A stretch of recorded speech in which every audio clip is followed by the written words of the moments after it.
Tahun 2023 diprediksi menjadi tahun yang gelap bagi ekonomi dunia dan Indonesia. Lalu bagaimana dampaknya bagi politik? Mari kita bahas bersama. Hai Sobat Politician Academy, bertemu lagi dengan Bonggas Chandra, coach dari Politician Academy. Kali ini kita membahas sebuah isu yang akhir-akhir ini banyak muncul di media.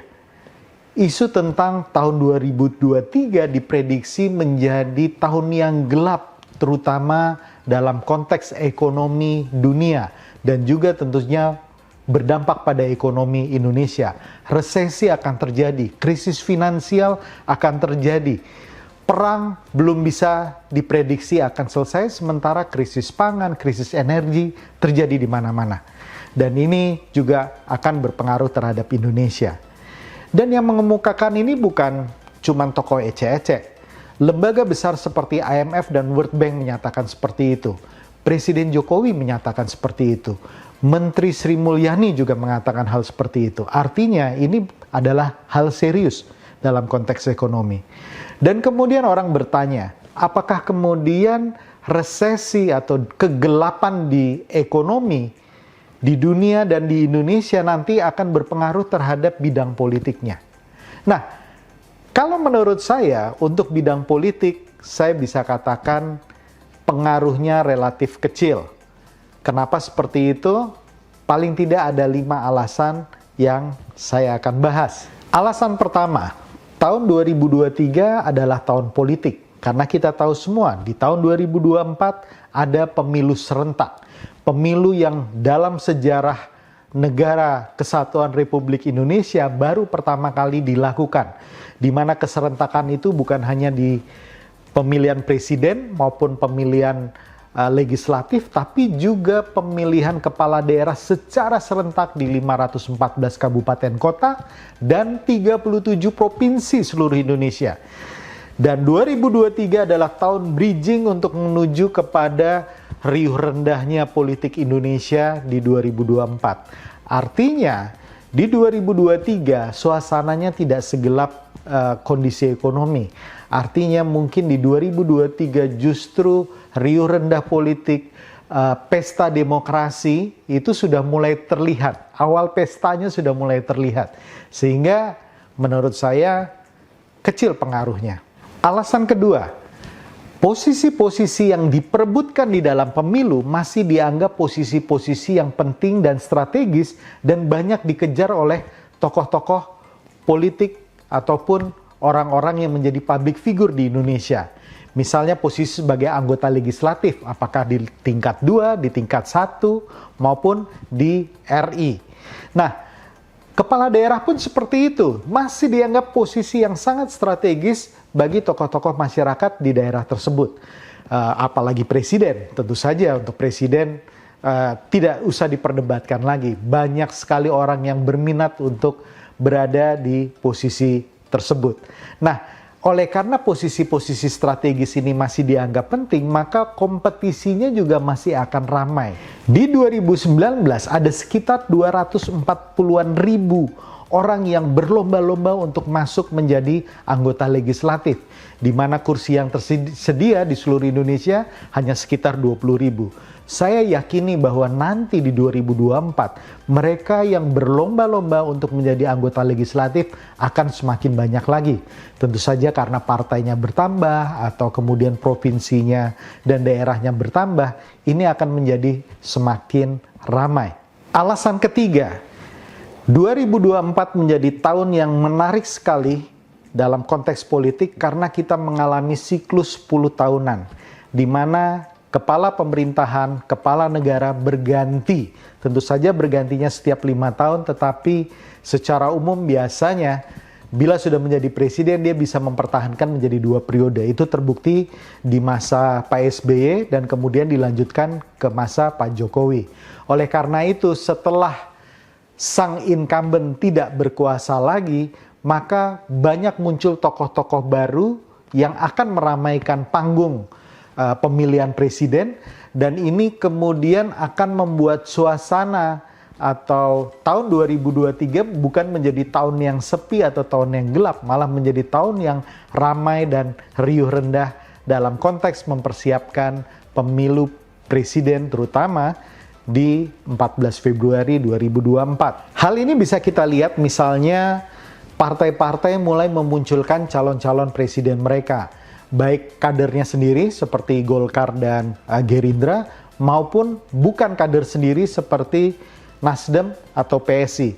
Dan kita lihat setelah nama-nama itu kemudian dimunculkan, mulailah muncul positif campaign, negatif campaign, kemudian bahkan black campaign, isu-isu primordial mulai muncul, buzzer-buzzer mulai bersuara. Itu baru sekarang di akhir tahun 2022.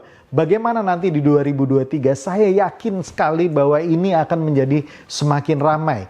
Isu-isu yang diputar, yang dimainkan oleh para elit politik, kemudian bagaimana para calon-calon presiden kemudian berusaha untuk mengatasi negatif campaign maupun black campaign yang disasarkan kepada mereka akan menjadi sebuah panggung yang sekali lagi ramai sekali. Alasan keempat, mengapa 2023 tidak akan sesuram di ekonomi? Karena mereka yang menjadi kandidat yang bertarung di dalam pemilu 2024, rata-rata adalah mereka yang sudah memiliki dana, mereka yang sudah mempersiapkan dana jauh hari sebelumnya. Jadi bukan mereka yang tiba-tiba atau mereka yang untung-untungan, mereka sudah mempersiapkan jauh hari. Karena mereka tahu untuk berkompetisi membutuhkan dana yang tidak kecil. Proses demokrasi membutuhkan dana yang besar untuk pergerakan, kampanye, dan demokrasi itu sendiri, proses demokrasi itu sendiri. Jadi mereka yang bertarung semua sudah mempersiapkan dananya. Artinya proses kompetisi ini menjadi ramai karena juga ditunjang oleh dana yang cukup yang disiapkan oleh para kandidat, apakah itu kandidat legislatif, kandidat eksekutif daerah, kepala daerah, maupun kandidat presiden. Alasan kelima, alasan terakhir, mengapa saya anggap 2023 tidak akan sesuram di ekonomi, karena justru kegiatan-kegiatan politik yang dilakukan para kandidat-kandidat yang akan bertarung di 2024 justru memunculkan gerakan-gerakan atau geliat-geliat ekonomi di masyarakat. Misalnya kita tahu sekali bahwa kalau seorang kandidat maju biasanya dia akan melakukan personal branding yang dia munculkan lewat media-media outdoor seperti spanduk, seperti baliho, seperti billboard dan lain sebagainya. Nah, mencetak seragam, mencetak kaos, mencetak merchandise, mencetak APK itu bisa memunculkan geliat-geliat ekonomi di masyarakat, bisa menumbuhkan dan membuat kegiatan ekonomi masyarakat justru bertahan. Anggap saja satu orang calon legislatif untuk dia bisa terpilih, dia mengadakan 20 pertemuan. Anggap saja ini 20 pertemuan. Nah, setiap pertemuan pasti dibutuhkan konsumsi, pasti dibutuhkan media-media lain, mungkin kartu nama, pencetakan kartu nama, mungkin spanduk di tempat tersebut, mungkin dia membagikan kaos, mungkin dia membagikan gantungan kunci dan lain sebagainya.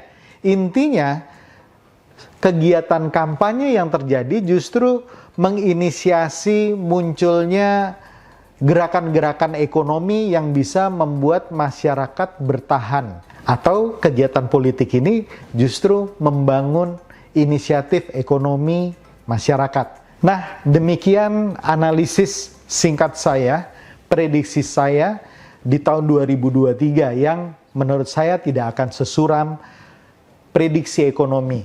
Tentu saja kalau kita mengatakan masa nggak ada dampaknya, menurut saya tetap ada dampaknya tapi tidak sebesar ekonomi. Misalnya contohnya kandidat-kandidat yang memiliki dana terbatas atau mereka sudah memiliki dana, mungkin mereka akan semakin hati-hati dalam mengeluarkan dananya. Mungkin mereka baru mengeluarkan dananya baru di bulan-bulan terakhir saja karena mereka merasa bahwa kalau mereka mengeluarkan dana sekarang itu sama saja dengan membuang-buang, memboroskan dana gitu. Nah, ini menurut saya yang dipikirkan oleh sebagian besar orang, mereka akan lebih irit, akan lebih teliti, akan lebih hati-hati dalam mengeluarkan dana yang berkaitan dengan kampanye dan kegiatan politik. Nah, bagaimana dampaknya bagi caleg dan kandidat-kandidat lainnya, saya nanti akan bahas di dalam konten saya yang berikutnya. Jadi stay tune di Politician Academy untuk mengikuti materi-materi yang akan membantu Anda dan membuka wawasan politik Anda. Demikian dari Politician Academy, semoga bermanfaat dan salam perubahan.